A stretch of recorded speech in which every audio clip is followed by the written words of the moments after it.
Electric गाड़ियाँ खरीदें और लाखों का टैक्स बचाएं।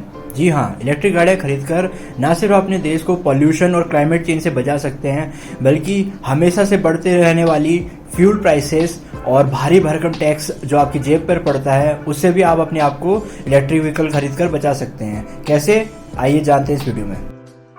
हिंदुस्तान की सरकार ने एक नया सेक्शन इंट्रोड्यूस किया इनकम टैक्स एक्ट में, वो है सेक्शन 80 EEB, जिसके अंतर्गत अगर आप लोन पे इलेक्ट्रिक व्हीकल्स खरीदते हैं तो आपको भारी भरकम टैक्स एग्जेम्पशन मिल सकता है। As per India's income tax rules, cars for personal use are considered as luxury products and thus salaried professionals do not get any tax benefits on car loans.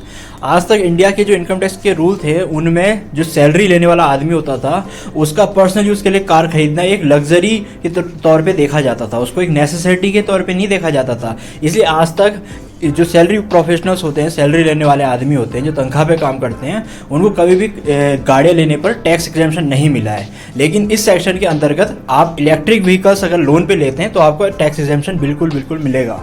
2-3 हज़ार या 10-15 हज़ार का नहीं, सीधे 1.5 लाख रुपए का। जी हाँ, 1.5 लाख। फिर चाहे आप 2 व्हीलर लें या 4 व्हीलर, आपको 1.5 लाख का टैक्स एग्जेम्पशन मिलना ही है।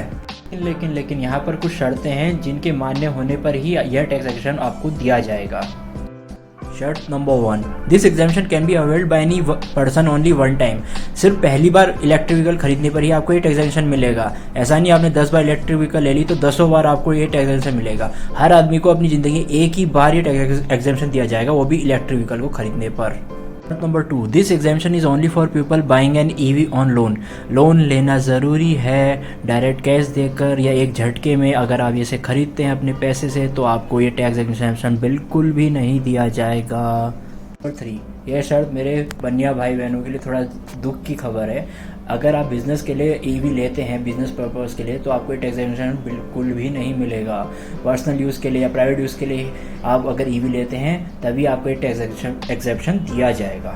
चौथी और फाइनल शर्त, यह जो टैक्स एग्जेम्पशन है यह तभी मिलेगा जब आप कोई भी EV लोन पे 1 अप्रैल 2019 से 31 मार्च 2023 के बीच में उठा लेते हैं। तो EV लेने के लिए आपने करनी है जल्दी, लेकिन नहीं करनी है आपने जल्दबाजी।